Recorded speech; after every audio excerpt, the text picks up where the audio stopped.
Hi, this is Peter Fetterolf. I'm the CTO at ACG. I'm going to give you an overview of our new model designer for the BAE. So it's going to be in two parts. The first part is we're just going to have an overview of model designer looking at an existing model, and then I'll have a second video showing you how to build a model from scratch. So let's start out. We'll go into an existing model. So here's our list of scenarios, and let's go into this mech scenario. So this will take us into our standard BAE dashboard where we can see all the results. Now on the very far right hand side, you can click on the model designer. When we go into the model designer, essentially what we're going to get is a visual view of the model. Okay, so before we get into any of the details, I just want to point out two of the key factors of value that model designer is bringing. Okay, number one is it brings structure. So like you can see here, there's a structure to the model. You can understand how it fits together. You can see how it fits together. You can look at the details, you can edit the details, and you can add components. So that's part of it. Number two is the model designer brings a lot of components and data. So if you see over here, there's a library. So if we click on that library, you can see that there are many different libraries of services. So we have lots of different services. We have lots of different resources in the libraries. We have servers in the library and other components. Okay, so those are really the two components. One is libraries with components and data that are pre-populated in libraries, and the other is structure. Okay, so before we get into the details, let's just take a look at the structure. So this particular model is an edge services or mech model. And the way these models are structured is we have tenants, okay, and a tenant, could be an enterprise, for example, or any kind of tenant that has if you look at a multi-tenant architecture, for example, they have their own services. Tenants have endpoints, okay? Endpoint is a place where traffic can originate or terminate. Endpoints then have services. Okay, so you see the top here, right? We got tenant, endpoint, services. So these are various types of services. Services basically create demand. They can also have revenue associated with them. Then services essentially have resources. So resources typically would be various types of applications or VNFs or CNFs, but they could also be hardware. So in order to instantiate a service, you need a resource. Resources also have cash flows associated with them. And then resources can live in data centers here.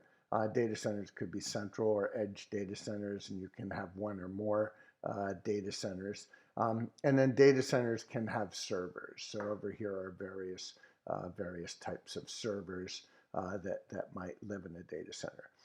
The basic idea of a model is that from the tenants and endpoints and services, we generate demand.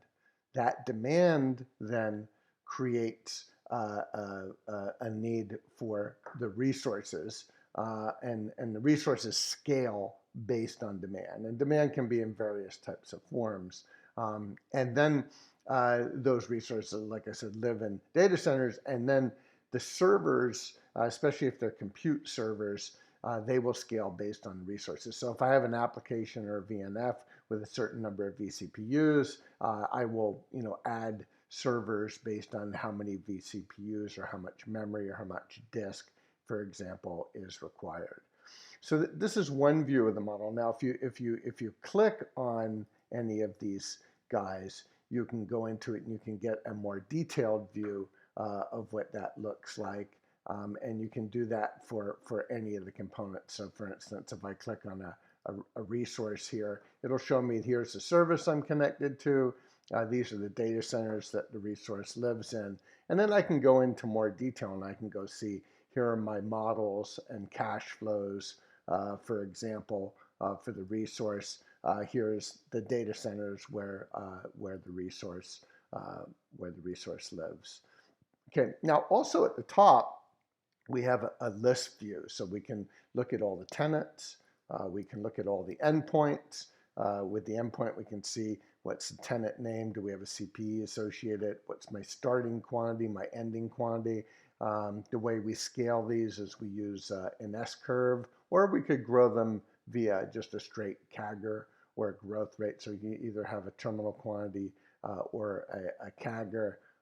We can look at our list of services, and with the list of services, you can, then you can, on any of these things, you can click into the service. You can see all the detail associated with the service. You can edit it. Again, we have list of resources.